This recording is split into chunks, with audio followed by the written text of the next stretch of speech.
Hello students, आज का new topic Gauss's theorem है। ये काफी इंपॉर्टेंट टॉपिक है और इस टॉपिक से हमारे बोर्ड एग्जाम में प्रॉब्लम, चाहे वो थ्योरी बेस्ड हो या न्यूमेरिकल बेस्ड हो या ऑब्जेक्टिव बेस्ड हो, प्रॉब्लम बोर्ड एग्जाम में मस्ट आते ही हैं। तो इस थ्योरम को आप अच्छे से स्टडी कीजिएगा। इस थ्योरम को स्टडी करने से पहले हमें कुछ इंपॉर्टेंट टॉपिक को स्टडी करना होगा। वो इस टॉपिक है जैसे area vector, solid angle and electric flux. इस टॉपिक को आप पहले स्टडी कर लीजिए। इस टॉपिक का वीडियो हम पहले बना चुके हैं। आप वहां पर जाकर वहां से आप वीडियो देख सकते हैं या मैं वीडियो का लिंक डिस्क्रिप्शन में डाल दूंगा, वहां से आप वीडियो देख सकते हैं एरिया वेक्टर, सॉलिड एंगल और इलेक्ट्रिक फ्लक्स वाले टॉपिक को। फिर उसके बाद अब इस थ्योरम को स्टडी कीजिए। तो अब हम थ्योरम स्टार्ट करते हैं। ये जो थ्योरम है वो क्या कूलम्ब्स लॉ से अलग थ्योरम है? पहले प्रश्न ये उठता है। तो नहीं, ये थ्योरम कूलम्ब्स लॉ से रिलेटेड ही है। ये कूलम्ब्स लॉ से कोई अलग थ्योरम नहीं है। जैसे कूलम्ब्स लॉ के हेल्प से हम लोग किसी पॉइंट पर इलेक्ट्रिक फील्ड या इलेक्ट्रिक फोर्स कैलकुलेट करते थे, वो चाहे पॉइंट चार्ज हो या कोई कंटिन्यूअस चार्ज डिस्ट्रीब्यूशन हो। तो मेनली जो होता है पॉइंट चार्ज की वजह से हम इलेक्ट्रिक फोर्स और या इलेक्ट्रिक फील्ड बहुत ही आसान तरीके से कैलकुलेट कर पाते हैं। लेकिन जब हमारी बारी कंटिन्यूअस चार्ज डिस्ट्रीब्यूशन की वजह से किसी पॉइंट पर इलेक्ट्रिक फील्ड इंटेंसिटी या इलेक्ट्रिक फोर्स कैलकुलेट करने का आता है using Coulomb's law, then this method is too lengthy.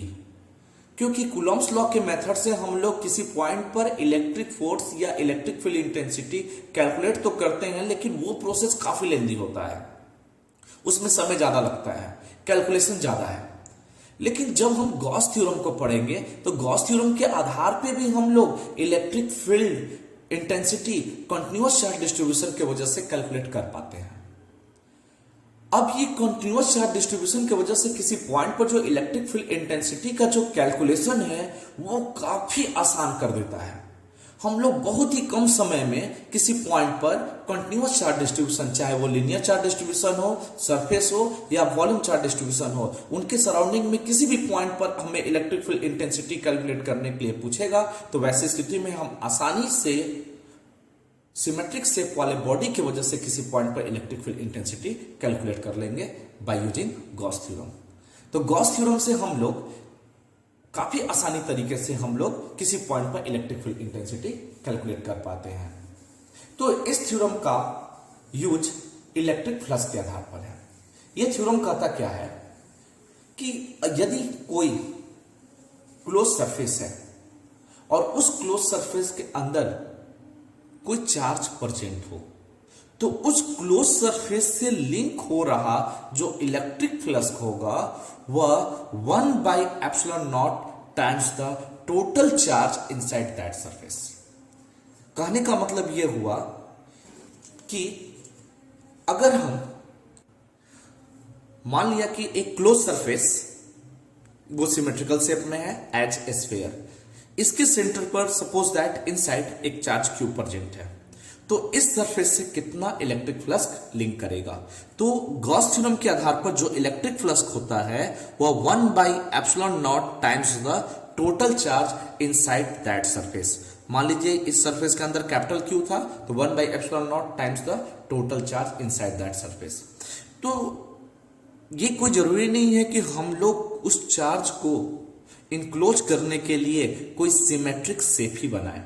Gauss theorem किसी भी क्लोज सरफेस के लिए एप्लीकेबल है, चाहे वो सिमेट्रिक हो या अनसिमेट्रिक हो।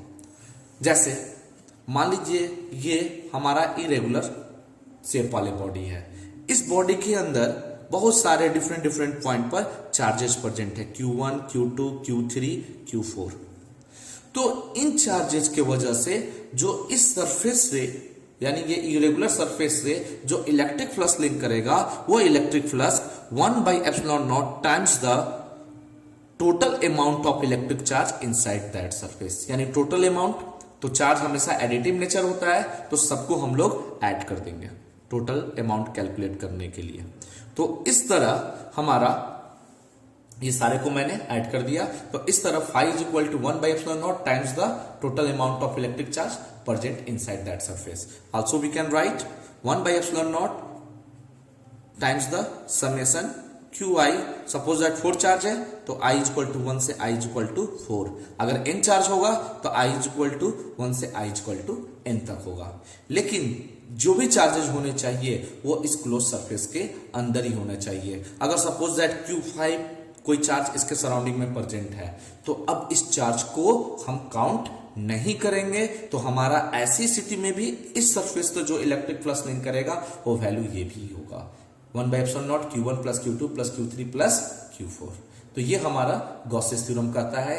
क्या कहता है फिर से हम लोग देखते हैं, the total amount of electric flux linked with A close surface either symmetric और unsymmetric, then electric flux becomes equal to 1/epsilon0 times the total charge inside that surface। वो कोई भी सरफेस हो, उस सरफेस के अंदर जो भी चार्ज इनसाइड होंगे उस चार्ज का टोटल सम का प्रोडक्ट 1/epsilon0 से करेंगे तो वही हमारा इलेक्ट्रिक फ्लक्स बनाएगा देगा। तो ये हमारा स्टेटमेंट कहता है गॉसेस थ्योरम का। तो गॉसेस थ्योरम हम लोग अब प्रूफ करने वाले हैं सिमेट्रिकल शेप से और अनसिमेट्रिकल शेप से। तो सिमेट्रिकल शेप में हमें कोई सॉलिड एंगल की जरूरत नहीं पड़ेगी, लेकिन अनसिमेट्रिकल शेप वाले बॉडी को हम लोग सॉलिड एंगल के आधार पे ही सॉल्व करेंगे। तो अब हम इसका प्रूफ स्टार्ट करते हैं। तो इसको हम लोग पहले थ्योरी के रूप में देख ले। Hence we can write the total electric flux through a close surface, suppose that S is equal to 1/epsilon0 times the net charge enclosed inside that surface. It means that phi is equal to 1/epsilon0 times q inside। ये हमारा statement हो गया। जो electric flux होगा 1/epsilon0 times होगा total charge inside the close surface. अब हम लोग गॉस थ्योरम से प्राप्त इस इक्वेशन को इलेक्ट्रिक फील्ड और एरिया वेक्टर के रूप में रिप्रेजेंट करते हैं। इसके लिए हमने एक क्लोज सरफेस कंसीडर किया जिसका सरफेस एरिया S है। उस सरफेस से लिंक हो रहा टोटल इलेक्ट्रिक फ्लक्स को इस रिजल्ट से प्राप्त कर सकते हैं। ये रिजल्ट्स हम लोग इलेक्ट्रिक फ्लक्स वाले लेक्चर में पढ़ चुके हैं। तो इस तरह हम इस फाई के वैल्यू को जब इस इक्वेशन में प्लेस करेंगे तो हमें एक नया equation close integral of E vector dot ds vector is equal to total charge upon epsilon0 प्राप्त होगा। तो दो इक्वेशन गॉस थ्योरम को दो इक्वेशन के रूप में रिप्रेजेंट कर सकते हैं। अब इस इक्वेशन को अब हम लोग प्रूफ करते हैं। तो अब ये जो प्रूफ होगा वो दो क्लोज सरफेस के लिए होगा, एक क्लोज सिमेट्रिकल सरफेस और एक अनसिमेट्रिकल क्लोज सरफेस के लिए। तो सबसे पहले हम लोग सिमेट्रिकल क्लोज सरफेस के लिए इस स्टेटमेंट को प्रूफ करते हैं। इसके लिए हमने एक पॉइंट चार्ज Q कंसीडर किया जो सेंटर O पर प्रेजेंट है। अब इस चार्ज को इनक्लोज करने के लिए एक हमें सरफेस इमेजिन करना होगा और वो सरफेस हम लोग सिमेट्रिक सरफेस लेंगे। तो उस सरफेस को इमेजिन करने के लिए हमने एक स्फेरिकल सरफेस बनाया। ये स्फेरिकल सरफेस बनाने का रीजन ये हुआ क्योंकि उस इमेजिनरी सरफेस पर जो इलेक्ट्रिक फील्ड होना चाहिए वो कांस्टेंट होना चाहिए। तो यहां पर चार्ज इस स्फेयर के सेंटर पर है जिसका मैग्नीट्यूड फिक्स्ड है और डिस्टेंस जो है वो r स्फेयर के लिए हर एक पॉइंट पर रेडियस सेम होगा, जिसके वजह से Q और R कांस्टेंट होने से इलेक्ट्रिक फील्ड इस इमेजिनरी सरफेस के हर एक पॉइंट पर कांस्टेंट हो जाएगा, जिससे हम आसानी से इलेक्ट्रिक फ्लक्स कैलकुलेट कर सकते हैं। अब इलेक्ट्रिक फ्लक्स कैलकुलेट करने के लिए हम लोग कोई पॉइंट P कंसीडर किए। उस पॉइंट पर मैंने एक छोटा सा एरिया एलिमेंट ds लिया जो इस सरफेस के सरफेस एरिया S का सबसे छोटा सा पार्ट डिफरेंशियल फॉर्म में ds रिप्रेजेंट्स कर रहा है। तो अब हम लोग इसके एरिया वेक्टर को रिप्रेजेंट करेंगे। तो किसी भी स्फीयर पर जो नॉर्मल होता है वो रेडियस के अलोंग ही होता है। तो इस तरह एरिया वेक्टर प्लेन के नॉर्मल होगा, तो इसलिए ds वेक्टर भी इसी आर्क के डायरेक्शन के अलोंग रेडियली आउटवर्ड रिप्रेजेंट कर देंगे। अब इसके बाद इस पॉइंट पर इलेक्ट्रिक फील्ड को दर्शाते हैं। तो प्लस चार्ज की वजह से इलेक्ट्रिक फील्ड रेडियली आउटवर्ड होता है, तो इलेक्ट्रिक फील्ड भी इसी ds वेक्टर के अलोंग लाइज करेगा। अब हम लोग P पॉइंट पर इस चार्ज के वजह से इलेक्ट्रिक फील्ड कैलकुलेट करते हैं कि देखते हैं कि इस पॉइंट चार्ज पर यानी इस छोटे से एरिया एलिमेंट में कितना इलेक्ट्रिक फील्ड की इंटेंसिटी क्रॉस कर रहा है। तो वैसी स्थिति में कूलॉम्स लॉ के फॉर्मूला से हम लोग इलेक्ट्रिक फील्ड का जो फॉर्मूला रखेंगे 1/4πε0 Q/r² into r cap. R cap क्या रिप्रेजेंट कर रहा है? इलेक्ट्रिक फील्ड के डायरेक्शन को रिप्रेजेंट कर रहा है, जो एक यूनिट वेक्टर है। अब हम लोग इस एरिया एलिमेंट से इलेक्ट्रिक फ्लक्स कैलकुलेट करते हैं। तो फॉर्मूला से इलेक्ट्रिक फ्लक्स के फॉर्मूला से इलेक्ट्रिक फ्लक्स जो होता है इलेक्ट्रिक फील्ड और एरिया वेक्टर के डॉट प्रोडक्ट के इक्वल। तो अब हम लोग ई का वैल्यू रख देंगे। तो ये रिजल्ट्स हम लोग कॉपी कर दिए यहां तक और ds वेक्टर रह गया। तो यहां पर ये जो टर्म है वो कांस्टेंट है। वेक्टर के रूप में कौन है? तो एक यूनिट वेक्टर आर कैप और एक एरिया वेक्टर ds वेक्टर। अब ये दोनों एक दूसरे का डॉट प्रोडक्ट है।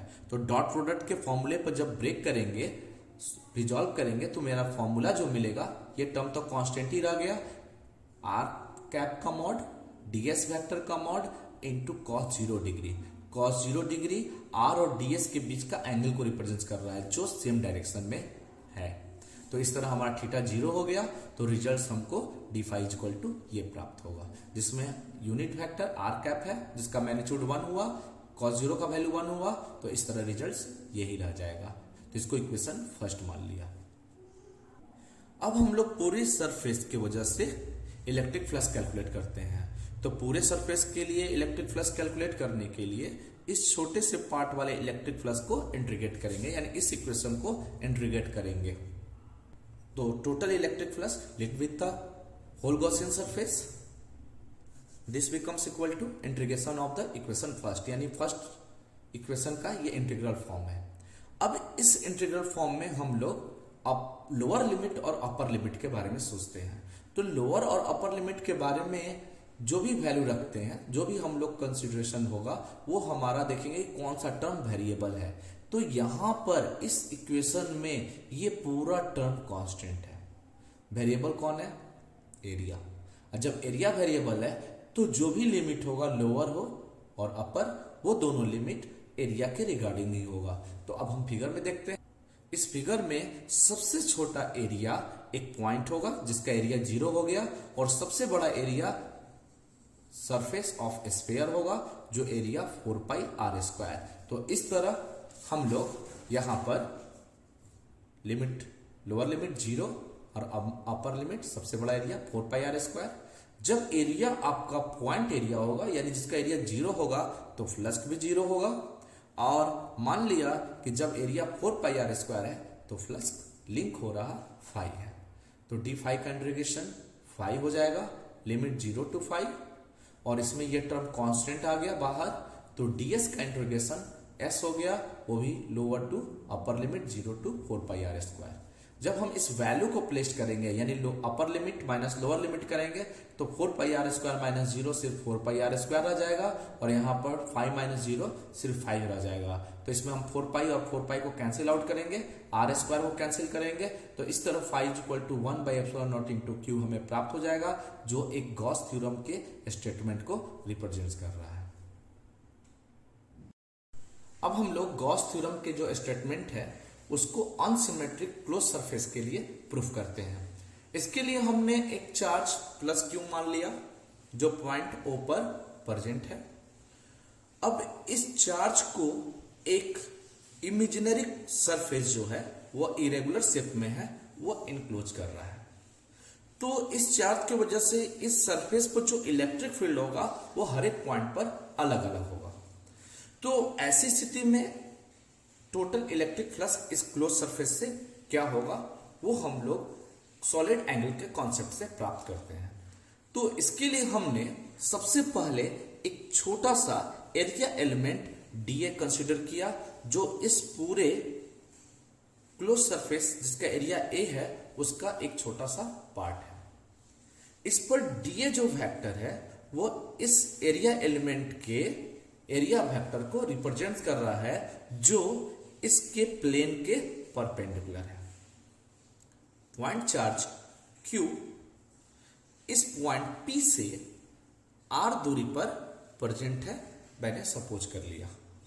तो P पॉइंट पर जहां पर एरिया एलिमेंट बहुत ही स्मॉल नेग्लिजिबल 0 के बराबर है, वहां पर हम लोग इलेक्ट्रिक फील्ड अगर दर्शाएंगे तो वो रेडियली आउटवर्ड इस डायरेक्शन में रिप्रेजेंट्स होगा, जो E वेक्टर से लिख सकते हैं। तो इस तरह हमने देखा E वेक्टर और DA वेक्टर के बीच में कुछ एंगल प्राप्त हुआ, उस एंगल को हमने थीटा कंसीडर कर लिया। तो इस तरह हम लिख सकते हैं, let a close surface of area which enclose the charge plus Q at O, we have to consider that area consists of large number of area element in which one area dA is at point P at a distance r from charge Q। तो अब हम लोग इसके वजह से P point पर electric field प्राप्त करते हैं। तो कूलम्ब्स लॉ के मेथड से तो electric field 1/4πε0 Q upon R square into R cap हो जाएगा। इलेक्ट्रिक फील्ड के इस वैल्यू को कैलकुलेट करने के बाद इस एरिया एलिमेंट से पास करता हुआ हम इलेक्ट्रिक फ्लक्स कैलकुलेट करते हैं, वो E vector dot DA vector के इक्वल होगा। तो electric flux d is equal to E vector dot DA vector, और ये जब वैल्यू को हम यहाँ प्लेस करेंगे तो ये रिजल्ट होगा, और यहाँ पर R वेक्टर और DA वेक्टर एक दूसरे के डॉट प्रोडक्ट के इक्वल हो रहा है। तो ऐसी स्थिति में दोनों के बीच का एंगल थीटा है। इस फिगर में दोनों के बीच का एंगल थीटा है, तो यहां हम कॉस थीटा के रूप में दर्शाते हैं। तो रिजल्ट इस फॉर्म में प्राप्त होगा। तो इस तरह यदि हम आर कैप के मैग्नीट्यूड को ले तो उसका यूनिट 1 हो जाएगा। तो उस तरह हमारा d5 का जो वैल्यू होगा 1/4πε0 Q upon R square into DA cos theta प्राप्त होगा।